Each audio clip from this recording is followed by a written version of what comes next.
our last lecture we discussed the power series solution when जो हमारा x equal to x naught था, first हमने किया था for the x equal to x naught अगर हमारा कौन सा है ऑर्डिनरी पॉइंट, ठीक है।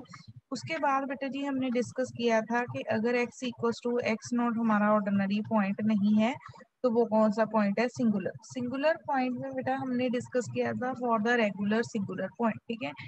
तो रेगुलर सिंगुलर पॉइंट है अगर, तो हमने देखा था कि बेटा उसका सोल्यूशन किस पे डिपेंड करता है, on the value of m के। एम की कौन कौन सी वैल्यूज आती, जो बेटा हमने फर्स्ट केस किया था उसमें क्या था कि जो एम की वैल्यूज हैं वो क्या हैं, एम की वैल्यूज क्या हैं, डिफरेंट है, बट उनमें जो डिफरेंस है वो किसी इंटीजर का नंबर का नहीं, ठीक है। उसके बाद बेटा जी हम लोगों ने जो सेकंड किया था उसमें क्या था कि दोनों एम की वैल्यूज क्या है, इक्वल, ठीक है। एम की वैल्यूज इक्वल है, जैसे बेटा यहाँ पे एग्जांपल लिखिए m1 equal to m2 equal to 0, तो हमें पता है कंप्लीट सोल्यूशन कैसे आता है, c1 into Y eight m1 जो आपकी फर्स्ट वैल्यू है, फिर हम बेटा y का डेरिवेटिव फाइंड करते हैं विद रिस्पेक्ट टू m, और उसमें भी m को क्या पुट करते हैं, m1। उसके लिए हम लोगों ने ये न्यूमेरिकल कल डिस्कस किया था, ठीक है। सो बेटा अब उसके बाद मेरे पास जो थर्ड केस है, थर्ड केस में क्या होगा कि जो वैल्यूज हैं, values when the roots are distinct, roots क्या है, that means values of m क्या है, different, differ by an integer, उनमें डिफरेंस किसका है, इंटीजर का, and making a coefficient of a y infinite, ठीक है। कि किसी एक वैल्यू के कॉरस्पॉन्डिंग बेटा कोई एक कोफिशिएंट कितना आ रहा होगा हमारा, इनफाइनाइट। इनफाइनाइट मीन्स डिनोमिनेटर वाली टर्म आपकी क्या आ जाएगी, 0। तो बेटा ये रूल कब अप्लाई करना है, अगर हमारे रूट्स क्या है, डिफरेंट, बट रूट्स में डिफरेंस किसका है, इंटीजर का। लेट अस सपोज बेटा जब हमने m की वैल्यूज फाइंड की, वो एक वैल्यू आ गई 2 और दूसरी वैल्यू आ गई मेरे पास 5। अब बेटा दोनों डिफरेंट है, अगर मैं इनका डिफरेंस भी देखूं बेटा, m1 हम किसको लेते हैं generally, m1 is greater then m2, तो मेरा m1 कितना आ गया 5, m2 मेरा कितना आ गया, m2 इज इक्वल टू 2। तो यहाँ पे देखो m1 माइनस m2 करेंगे तो क्या आ जाएगा, 5 minus 2 that is equal to 3 which is greater than 0। किससे ग्रेटर है, 0 से ग्रेटर, ठीक है। तो बेटा इस केस में एक तो ये होगा कि दोनों वैल्यूज क्या होंगी, m की डिस्टिंक्ट, उनका डिफरेंस भी क्या होगा, इंटीजर। और बेटा सेकंड क्या होगा कि उसमें कोई ना कोई कोफिशिएंट y का क्या बन रहा होगा, infinite, corresponding to one value of m। बेटा जिस वैल्यू के कॉरस्पॉन्डिंग, लेट अस सपोज यहाँ पे हमने सपोज किया है कि वैल्यू कौन सी है मेरी, m इक्वल्स टू m2, जिसके कॉरस्पॉन्डिंग जो कोफिशिएंट है वो क्या बन रहा है, इनफाइनाइट, ठीक है। जिसके कॉरस्पॉन्डिंग कोफिशिएंट क्या बन रहा है, कोफिशिएंट बिकम इनफाइनाइट। तो बेटा इस केस में मैंने ए नॉट को किसके साथ रिप्लेस करना है, a naught is replaced by b naught m minus m2, ठीक है। ये बेटा किसके लिए करना है, जिसके कॉरस्पॉन्डिंग हमारे पास टर्म क्या बन रही है, इनफाइनाइट। सो आफ्टर रिप्लेसमेंट हमारा सोल्यूशन क्या आएगा, सी Y eight m1 plus c2 करली y एट करली m एट m2, ठीक है। फिर बेटा हमने उसका डेरिवेटिव m2 के कॉरस्पॉन्डिंग y का derivative with respect to m करके उसमें क्या रिप्लेस कर देना है, m2, ठीक है। इसकी बेटा हम एग्जांपल करते हैं जिससे आपको ज्यादा क्लियर होगा, ठीक है। सो बेटा जी एग्जांपल इज दैट, ठीक है, obtain the series solution of the Bessel's equation of second order, ठीक है। इसका बेटा जी हम लोगों ने क्या फाइंड करना है, सीरीज सॉल्यूशन, ठीक है।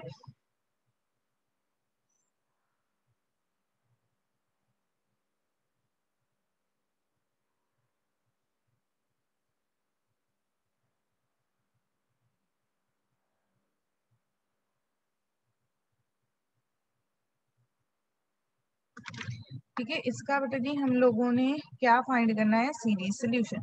सो फर्स्टली वी कंपेयर, जो बेटा जी हमारे पास डिफरेंशियल इक्वेशन है उसको हम लोगों ने कंपेयर कर लिया, ठीक है। D square y upon d x square, बेटा इसको देखो यहाँ पे एक्स स्केयर है, एक्स स्केयर के साथ डिवाइड करेंगे, p x into d y over d x आ जाएगा, plus x square minus 4 into y is equal to 0। तो जो मेरा पी एक्स है उसकी वैल्यू कितनी आ गई, the value for p x is equal to 1 upon x, ठीक है। पी एक्स की वैल्यू कितनी आएगी 1/x। क्यू एक्स की वैल्यू मेरे पास कितनी आ जाएगी एक्स स्क्वायर माइनस 4/x²। तो एक्स स्क्वायर के साथ एक्स स्क्वायर कैंसिल हो गया 1 माइनस 4x²। ठीक है। अब बेटे चेक करो, अगर आप चेक करोगे जो आपके p x and q x हैं, p x and q x, ठीक है, that are not analytic at x equals to 0। ये बेटा दोनों के दोनों फंक्शन आपके एनालिटिक नहीं है किस पॉइंट पे एट x इक्वल्स टू 0। तो दैट मीन्स कि बेटा x इक्वल्स टू 0 हमारा कौन सा पॉइंट आ गया, x equals to 0 is a singular point. ठीक है, कैसा पॉइंट है, सिंगुलर पॉइंट। अगर बेटा जी जो हमारा x equals to 0 singular point है, ठीक है, x इक्वल्स टू 0 कौन सा पॉइंट आ गया, सिंगुलर। अब उसके बाद चेक करना है हमने कि ये रेगुलर सिंगुलर पॉइंट है कि इरेगुलर सिंगुलर पॉइंट है। ठीक है, तो फॉर चेकिंग द रेगुलरिटी और irregularity of the singular point हम क्या फाइंड करेंगे, x minus 0 into p x and x minus 0 का स्क्वायर इंटू x माइनस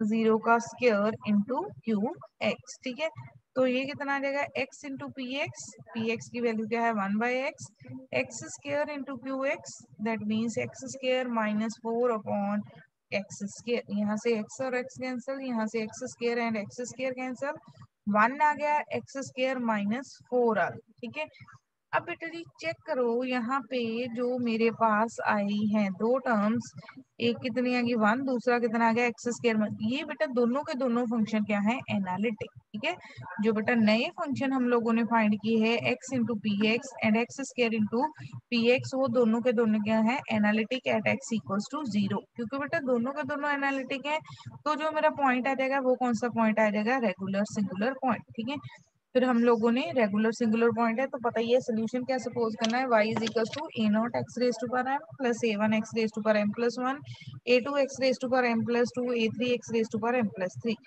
उसके बाद हम लोगों ने क्या फाइंड करना है, काइंडली y अपॉन कर दी x, इसका डेरिवेटिव, पावर आगे शिफ्ट करो, पावर में से एक सब्ट्रैक्ट करो, सेम फॉर ऑल दिस। ठीक है, उसके बाद d square y upon d x square find करो, second time derivative, m minus 1 a naught x raise to power m minus 2 m plus 1, m x raise to power m minus 1 m plus 2 m plus 1 x raise to power m, all that. ठीक है बेटा, उसके बाद after finding all these values आप लोगों ने substitution कर देनी है इन वैल्यू की into a given differential equation. Check करो बेटा, when we substitute all these values तो ये हमारी वैल्यूज ऐसी आ गई। ठीक है, अब बेटे चेक करो जो हमारे पास लोएस्ट डिग्री टर्म है वो कितनी है, लोएस्ट पावर ऑफ एक्स कितनी है। यहाँ पे बेटा देखो, एक्स स्क्वायर को x raise to power m minus 2 के साथ मल्टीप्लाई करूंगी तो कितना हो गया, x raise to power m। ठीक है, सिमिलरली इसको इसके साथ करेंगे x raise to power m। ठीक है, सो बेटा जी coefficient of the lowest power of x क्या आ गया, x raise to power m, उसके कोफिशिएंट इक्वेट किए तो बेटा ए नॉट 0 हो नहीं सकता, तो मेरे पास कौन सी टर्म 0 होगी, m square minus 4 is equal to 0। तो m की वैल्यू कितनी आ गई मेरे पास, +2 एंड -2। ठीक है, तो बेटा इस इक्वेशन को हम क्या बोलते हैं, this equation is known as a indicial equation. ठीक है, ये इक्वेशन कौन सी है, इंडिसल इक्वेशन। अब बेटा जी हमने इस इंडिसल इक्वेशन से दो वैल्यूज फाइंड किए हैं, एक +2 और दूसरी कितनी है, -2। अब बेटा जी हम लोगों ने इसको जस्ट, ठीक है, अब बेटा जी इसको हम लोगों ने करना है आगे coefficient, x raise to power m plus 1 के करोगे a1 0 आ गया। ठीक है, a1 बेटा कैसे 0 आएगा, देखो आपके पास एक ऐसी इक्वेशन फाइंड होगी, m plus 3 m minus 1, m plus 3 m minus 1 into a1। But बेटा m इक्वल्स टू -3 पॉसिबल ही नहीं है, क्योंकि m की मेरे पास दो ही वैल्यू है, +2 और दूसरी -2। This is also not possible. तो यहाँ से मेरे पास क्या आ जाएगा कि माई a1 is equals to 0, a1 की वैल्यू कितनी आ गई, 0।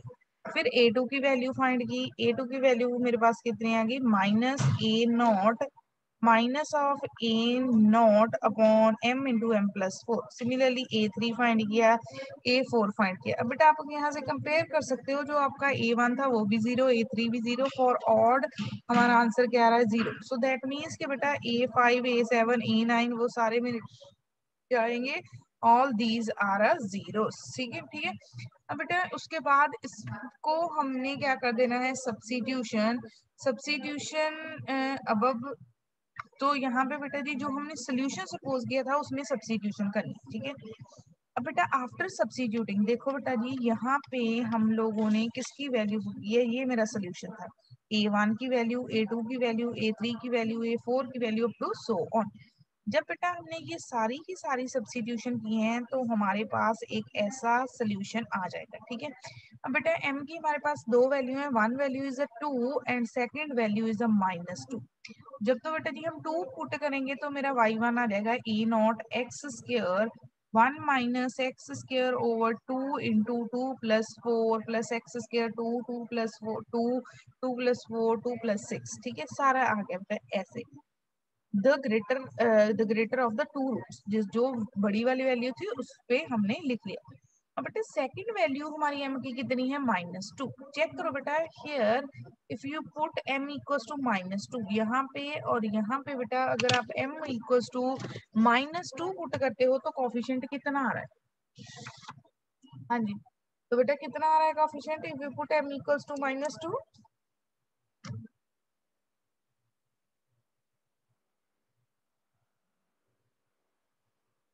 बोलो शाबाश। अगर m इक्वल्स टू -2 हो तो ये टर्म कितनी आ रही है,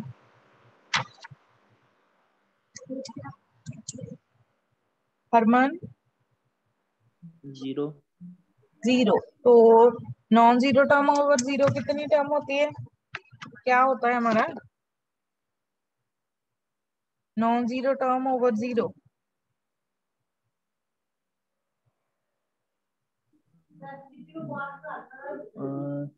इन्फिनिटी मैम। इन्फिनिटी, ठीक है।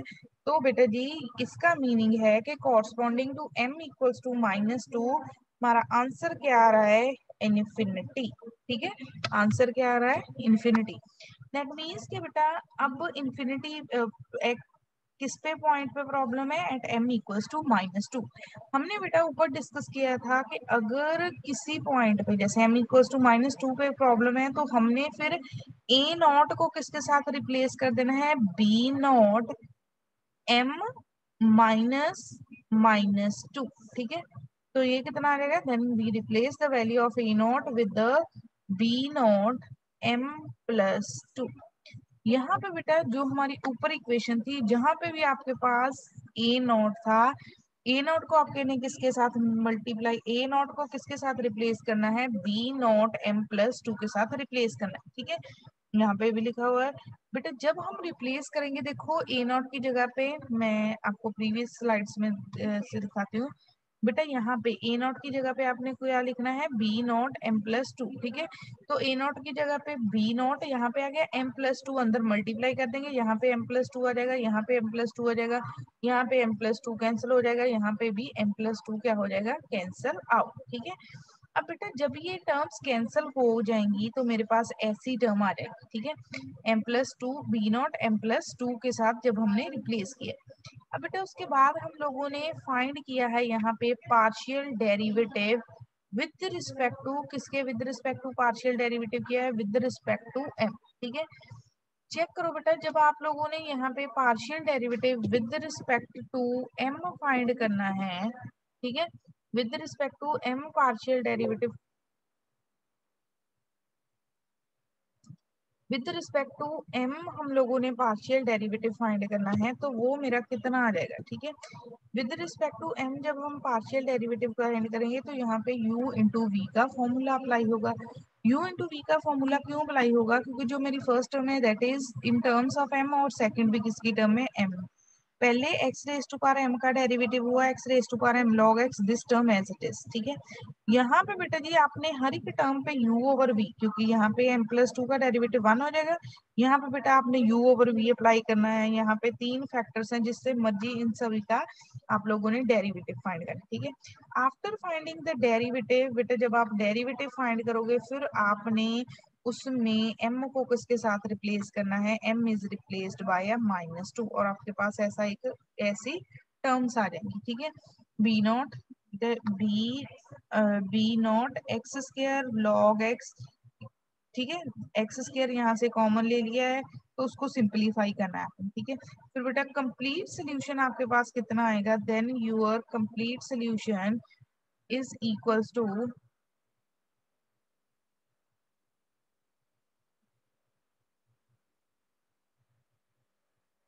ओके तो फिर बेटा जी जो हमारा कंप्लीट सोल्यूशन आ जाएगा c at y one plus c two at y two. बेटा process is very very very lengthy for finding ये बेटा जी, क्योंकि जब आप लोगों ने ये डेरिवेटिव करना है तो this derivative is very very difficult है। देखो बेटा इन्होंने तो सिंपली पार्शियल फ्रैक्शन के साथ डेरिवेटिव कर लिया है, ठीक है।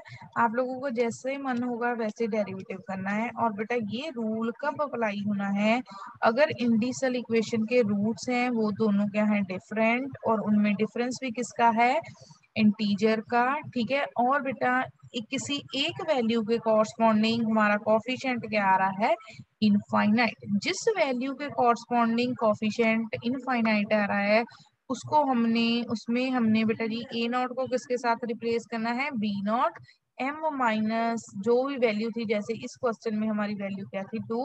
उसके बाद बेटा जो नया सोल्यूशन आएगा उसका आप लोगों ने फाइंड करना है derivative with respect to m, फिर y2 आ गया, फिर आप लोगों ने लिख देना है कंप्लीट सोल्यूशन, ठीक है। तो इन जनरल बेटा अगर आपने ये न्यूमेरिकल अच्छे से करने हैं तो आपको इसका प्रोसेस पता होना चाहिए कि फर्स्ट स्टेप के बाद क्या स्टेप करने, ठीक है। और बेटा kindly do the practice for, बेटा आप इसकी प्रैक्टिस,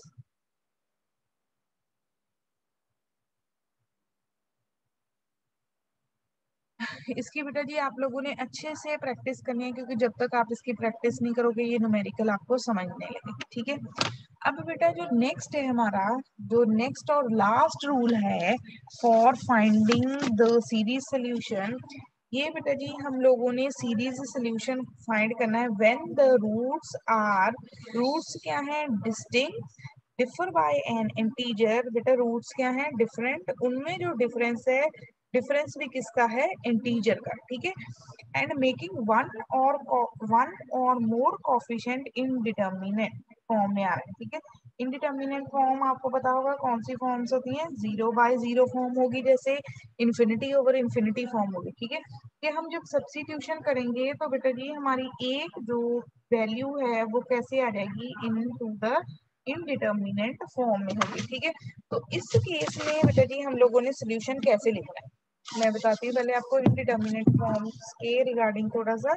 इनडिटर्मिनेट फॉर्म हमारी कौन सी होती है, द इनडिटर्मिनेट फॉर्म आपने मे बी फर्स्ट सेमेस्टर में पढ़ी होंगी। अगर बेटा मेरे पास कोई टर्म 0/0 आ रही है, या इन्फिनिटी ओवर इन्फिनिटी आ रही है, इन्फिनिटी माइनस इन्फिनिटी आ रही है, 0 रेज़ टू पावर 0 आ रही है, तो ये सारी फॉर्म्स कौन सी होती हैं, इनडिटर्मिनेट फॉर्म्स, ठीक है।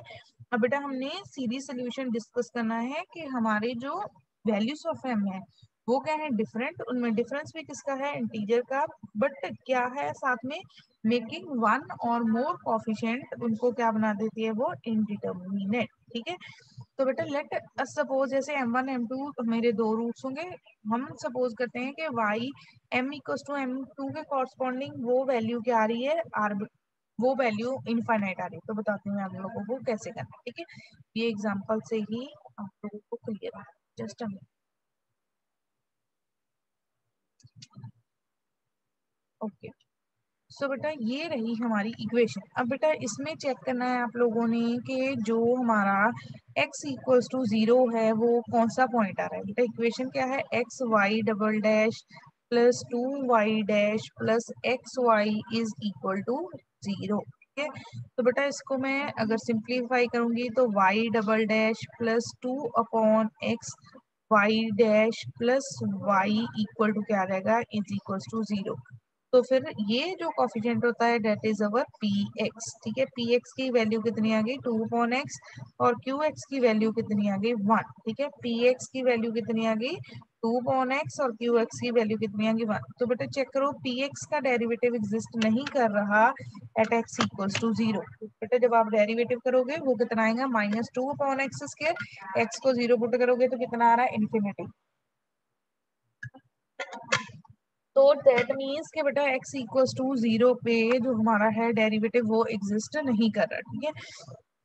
तो जीरो पे डेरिवेटिव नहीं एग्जिस्ट कर रहा, दैट मीन्स बेटा function is not analytic at x equals to zero. ठीक है, एक्स इक्वल्स टू जीरो पे फंक्शन एनालिटिक नहीं है। ठीक है, अगर एनालिटिक नहीं है तो दैट मीन्स कि बेटा जी जो मेरा पॉइंट है वो कौन सा आ गया, that point is a singular point. ठीक है, अब बेटा हम फाइंड करते हैं सिंगुलर पॉइंट, हमें पता है फर्दर दो टाइप्स के हो सकते हैं, एक तो रेगुलर सिंगुलर पॉइंट होगा, रेगुलर सिंगुलर पॉइंट, और दूसरा क्या होगा, इर्रेगुलर सिंगुलर पॉइंट। ठीक है, regular and irregular singular point.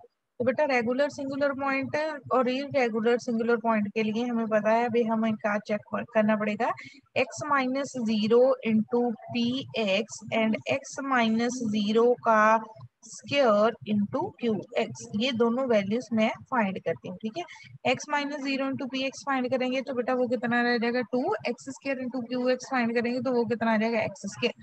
अब बेटा ये जो नए दो फंक्शन आए हैं, ये दो फंक्शन कौन से हैं, एक फंक्शन है टू और दूसरा मेरा फंक्शन कितना है, एक्स स्क्वायर। ठीक है, एक बेटा वैल्यू क्या है मेरी टू और दूसरा फंक्शन कितना है, एक्स स्क्वायर। अब बेटा इन दोनों का चेक करो डेरिवेटिव, बेटा हमें पता है टू का डेरिवेटिव तो जीरो हो जाएगा, एक्स स्क्वायर का डेरिवेटिव कितना आ जाएगा, टू एक्स।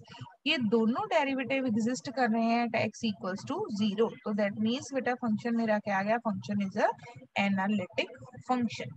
अब बेटा फंक्शन हमारा है जो वो एनालिटिक फंक्शन है, तो that means x equals to zero कौन सा पॉइंट आ गया, रेगुलर सिंगुलर पॉइंट। ठीक है, रेगुलर सिंगुलर पॉइंट के केस में सोल्यूशन सपोज किया, d y upon d x आया, d square y upon d x square आया। ठीक है, अब बेटा आपकी स्क्रीन पे ये जो स्लाइड शो हो रही है इससे आप लोएस्ट डिग्री टर्म के कॉफिशिएंट कंपेयर करो, जरा करो तो कंपेयर कॉफिशिएंट्स, कौन सी आएगी lowest degree term, x raise to power m minus one, करो और बताओ मुझे क्या आ रहा है, शाबाश, x raise to power m minus one के कॉफिशिएंट कंपेयर करो और बताओ क्या आंसर आता है दोनों साइड्स।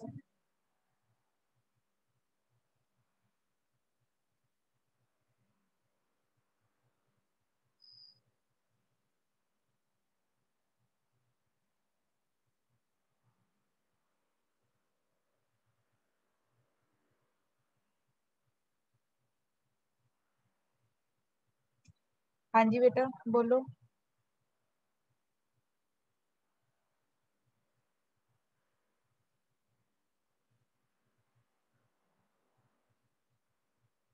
बताओ कॉफिशिएंट कंपेयर करके क्या आंसर आ रहा है।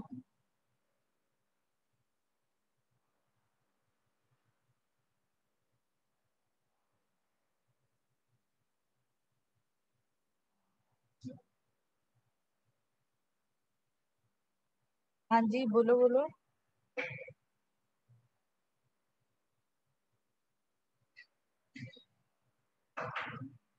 Harman, minus one plus one. m की वैल्यू बता रहे हो बेटा, यस मैम। यस ठीक है, नहीं प्लस वन माइनस वन तो नहीं आ रही बेटा, सॉरी, ये माइनस देखो, वन जीरो। हाँ मतलब हाँ एम स्क्वायर बेटा ऐसी मतलब इक्वेशन एम होगी, minus one is equal to zero सीखा ना तो मैं उसका। हाँ ठीक है, m square plus m is equal to zero, तो एम की एक वैल्यू आ रही है जीरो, दूसरी वैल्यू आपके पास क्या आ रही होगी, माइनस वन। तो बेटा these are the roots of indicial equation. अब बेटा आप लोगों चेक करोगे कि दोनों इंडिसल इक्वेशन के रूट्स क्या हैं, these two roots are the integers. बेटा इनमें अगर डिफरेंस डिफरेंट है दोनों रूट्स, एक जीरो आ गया एक माइनस वन, और इनमें डिफरेंस भी इंटीजर का है। अब बेटा उसके बाद हम अगर कॉफिशिएंट कंपेयर करेंगे एक्स रेस टू पावर किसका, x raise to power m का, जब बेटा आप x raise to power m का कॉफिशिएंट इक्वेट करोगे तो वो ऐसा आ जाएगा, m plus one m a one plus two m plus one into a one. ठीक है, अब बेटा यहाँ से देखो ए वन एक तो कॉमन आ रहा है, a one is a common, m plus one is a common. ठीक है, यहाँ पे क्या रह जाएगा मेरे पास एम, और यहाँ पे क्या रह जाएगा two, this is equal to zero. अब बेटा देखो m equals to minus two तो हो नहीं सकता, क्योंकि m की वैल्यूज मेरे पास क्या है, zero and minus one, that means बेटा a1 किसके इक्वल होगा, zero over m plus one. But बेटा अगर आप यहाँ से चेक करोगे, जब आपने रूट्स फाइंड किए होंगे तो आपके पास टर्म आई होगी m plus one is equals to zero. ठीक है, तो दैट मीन्स बेटा ये कौन सी फॉर्म आ गई, zero upon zero form.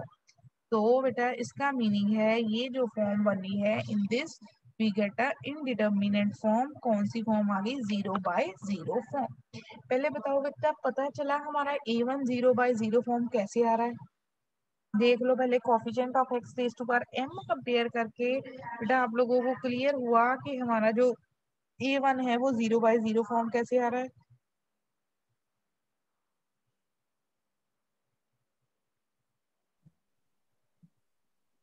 Yes ma'am. ठीक है, तो बेटा जी जो हमारा A1 है वो क्या आ गया? 0/0 फॉर्म। अब बेटा हमने A1 को एज ए आर्बिट्रेरी चूज करना है कि बेटा जो हमारी टर्म्स है, अब वो जैसे पहले हमने जितने भी क्वेश्चन किए हमारा सारे के सारा आंसर बेटा किसकी फॉर्म में आता था? इन टर्म्स ऑफ अ A0। ठीक है, अब बेटा जो हमारा आंसर आएगा उसमें दो वेरिएबल्स होंगे, एक होगा A0 और दूसरा कौन सा वेरिएबल होगा? That is A1। ठीक है, दैट मीन्स बेटा अब हमारा जो सोल्यूशन आएगा किस फॉर्म में आएगा? In terms of A0 and A1। अब बेटा जी चेक कीजिए आफ्टर दैट जब मैं नेक्स्ट कोफिशिएंट इक्वेट करूं x raise to power m plus 1, तो बेटा x raise to power m plus 1 के जब मैंने कोफिशिएंट इक्वेट किए तो मेरे पास A2 आ गया minus A0 over m plus 2 m plus 3। फिर बेटा कोफिशिएंट नेक्स्ट टर्म के कंपेयर करेंगे, that is m plus 2। m plus 2 के कंपेयर किए तो A3 किसके इक्वल आ गया? Minus of A1 over m plus 3 m plus 4। अब बेटा यहाँ पे A1 आ रहा है, यहाँ पे बेटा जी आपने A1 की कोई पर्टिकुलर वैल्यू नहीं लिखनी, जैसे हम पहले सपोज करते थे कि हमारा जो A0 है वो एक कांस्टेंट है आर्बिट्रेरी। अब इस केस में मेरे पास दो आर्बिट्रेरी कांस्टेंट हो जाएंगे, एक क्या होगा? A0 और दूसरा कांस्टेंट क्या होगा? A1। ठीक है, there are two arbitrary constants, एक कांस्टेंट क्या होगा? A0 और दूसरा मेरा आर्बिट्रेरी कांस्टेंट क्या होगा? A1। ठीक है, अब बेटा आफ्टर दिस दो कांस्टेंट आ गए, एक कांस्टेंट क्या आ गया? A0, दूसरा कितना आ गया मेरा? A1। A4 फाइंड करना है आप लोगों ने। ठीक है, A5 बेटा after finding all these value, जब बेटा आप सारी वैल्यूज फाइंड कर लोगे आपको पता ही है लास्ट में हम किस में सब्स्टिट्यूट करते हैं? y इज इक्वल टू जो हमारा लिखा होता है y is equal to A0 x raise to power m plus A1 x raise to power m plus 1 plus A2 x raise to power m plus 2 plus A3 x raise to power m plus 3। यहाँ पे बेटा जी आपने सारी की सारी value substitute कर देना। जब बेटा आप सब्स्टिट्यूट करोगे यहाँ से तो हमें पता चल ही रहा है कौन सी टर्म कॉमन आ जाएगी? x raise to power m मेरा क्या आ जाएगा? कॉमन। तो x raise to power m common आ गया। A0 प्लस A1x, यहाँ पे बेटा किसकी वैल्यू पुट कर दी है? A2 की। यहाँ पे किसकी वैल्यू पुट कर दी? A3। Similarly up to so on आप लोगों ने लिख देना है। अब बेटा देखो यहाँ पे जो टर्म्स अरेंज होनी है वो दो तरह की आ रही हैं। एक टर्म्स में तो कौन है? A0। ठीक है, जैसे फर्स्ट थर्ड फिफ्थ टर्म है, first third fifth second fourth, फिर उसके आगे वाली टर्म होगी, उनमें सभी में क्या है? A1।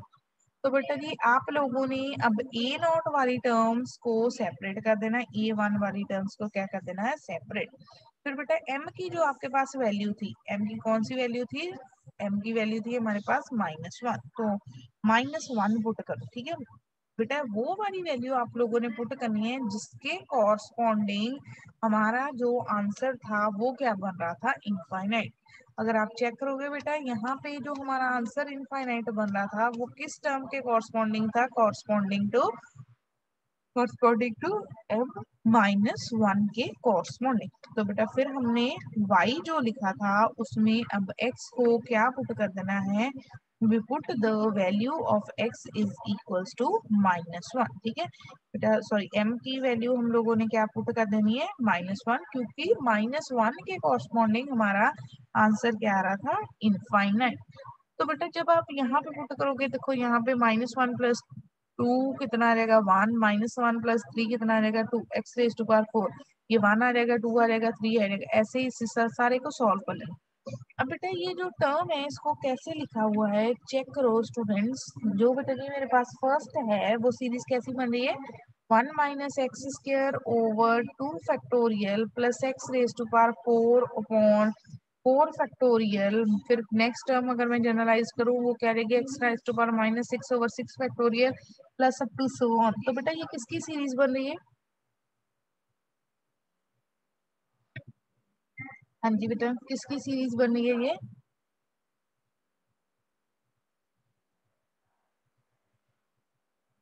शाबाश, बताइए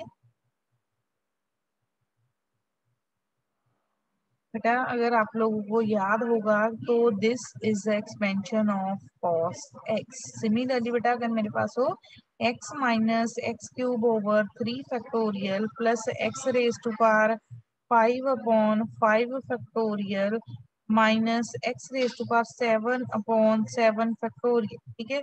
तो ये बेटा जी किसकी सीरीज होती है? This is a series for sine x, ठीक है। तो फिर ये आपका क्या आ गया? This is the cos x, और ये क्या आ गया हमारा sin x, ठीक है।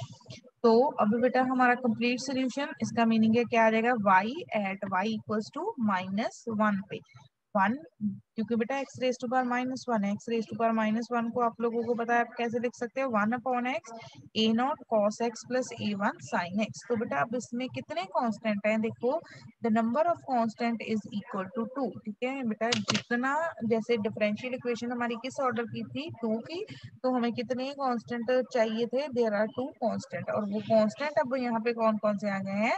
one constant is a naught and the another constant is a a1, so this is your solution। ये बेटा हमने कौन सा केस डिस्कस किया है? दिस इज अ केस बेटा, कौन सा केस है? अगर जो मेरा क्या है, एक जो मेरा बेटा जी जो एक आंसर है, ठीक है, जस्ट ठीक है, जो बेटा हमारा एक कॉफिशिएंट था इसमें को, वो कौन सा कॉफिशिएंट था? a1। वो क्या बन रहा था मेरा कॉफिशिएंट? इनफाइनाइट। तो बेटा जब भी आप लोगों ने पावर सीरीज सोल्यूशन फाइंड करना है, पहले तो आप लोगों को ये देखना पड़ेगा कि जो बेटा आपकी इक्वेशन है उसके लिए जिस पॉइंट पे आपने कॉरस्पॉन्डिंग सोल्यूशन फाइंड करना है, जैसे हम जनरली x इक्वल्स टू 0 पे फाइंड करते हैं, तो वो ऑर्डिनरी पॉइंट है कि सिंगुलर पॉइंट है? अगर बेटा ऑर्डिनरी आ गया फिर तो कोई केस नहीं है। अगर सिंगुलर आ गया बेटा पॉइंट, तो सिंगुलर के हम लोगों ने 4 केसेस किए हैं। वो केसेस के कॉरस्पॉन्डिंग सोल्यूशन कैसे लिखना है आपको ये याद होना चाहिए। जैसे बेटा जब हमने, मैं दोबारा थोड़ा सा बताती हूँ आपको, जैसे बेटा जब हमने फर्स्ट केस किया था वो तो सिंपल था कि वैल्यूज क्या थी, जो मेरे पास रूट्स थे वो डिफरेंट थे, बट उनमें जो डिफरेंस था वो इंटीजर का नहीं आ रहा था। फिर तो very very simple, c1 y at m1 लिख देना था plus c2 y eight m2, ठीक है। ये तो फर्स्ट केस था कि जिसमें दोनों के दोनों रूट्स क्या आ रहे थे? डिफरेंट, बट जो उनमें डिफरेंस था that is not a integer number. उसके बाद बेटा जी जो हमने सेकंड केस डिस्कस किया था उसमें बेटा जी क्या हुआ था, जो हमारे रूट्स थे वो क्या आ रहे थे? इक्वल, ठीक है। तो हम लोगों ने यहाँ पे फिर कंसेप्ट यूज किया कि सोल्यूशन कैसे आएगा? c1 y at m1 plus c2 करली y अपॉन करली m एट m1, ठीक है। तो बेटा पार्शियल डेरिवेटिव हम लोगों ने फाइंड करना है एट m1। और बेटा फिर जो हमने नेक्स्ट केस थर्ड डिस्कस किया है उसमें क्या था कि वैल्यूज क्या थी? डिफरेंट। डिफरेंस भी वैल्यूज में क्या था? एक इंटीजर का, बट हमारे पास जो एक कोफिशिएंट बन रहा था वो कोफिशिएंट क्या बन रहा था? इनफाइनाइट। तो उसमें याद रखना है जिस वैल्यू के कॉरस्पॉन्डिंग जो हमारा कोफिशिएंट है वो इनफाइनाइट बन रहा हो, तो उसमें हम लोगों ने क्या करना है? वैल्यू को क्या कर देना है? रिप्लेस, ठीक है। वी रिप्लेस द वैल्यू, जैसे यहाँ पे हमारा सा जो भी a not is replaced bye v not m minus m2। ये बेटा m2 वैल्यू कौन सी है? जिसके कॉरस्पॉन्डिंग कोई ना कोई कोफिशिएंट क्या बन रहा है? इनफाइनाइट। जब बेटा कोफिशिएंट इनफाइनाइट बन जाएगा तो फिर आप लोगों ने ये फॉर्मूला यूज करना है, ठीक है। जैसे कि यहाँ पे हमने पहले देखो रिप्लेस किया, फिर डेरिवेटिव किया, कितना बड़ा प्रोसेस है, ठीक है। डेरिवेटिव किया, फिर बेटा जी वो वैल्यू पुट की इनटू द डेरिवेटिव, फिर हम लोगों ने कंप्लीट सोल्यूशन लिखा, ठीक है। अब बेटा नेक्स्ट जो फोर्थ केस किया है उसमें क्या है? जो रूट्स हैं वो डिस्टिंक्ट है, डिफर बाय एन इंटीजर है, और इसमें एक जहाँ एक से ज्यादा कोफिशिएंट है वो क्या आ रहा है? इनफाइनाइट। जैसे हमने एग्जांपल की थी उसमें a1 आ रहा था, तो बेटा जो कोफिशिएंट आपका इनफाइनाइट आ रहा है उसको आप लोगों ने आर्बिट्रेरी रहने देना है। आर्बिट्रेरी का मीनिंग कि आपका जो बेटा जी सोल्यूशन है अब उसमें वो वाला कोफिशिएंट भी क्या होगा? इंक्लूडेड, ठीक है। वो भी कोफिशिएंट बेटा जी अब क्या होगा? That coefficient is also included in your solution, ठीक है। सो बेटा दिस इज योर टॉपिक, ठीक है। ये बेटा जी हमारा था आज का टॉपिक। कि हम लोगों ने सीरीज सोल्यूशन कैसे फाइंड करना है, ठीक है।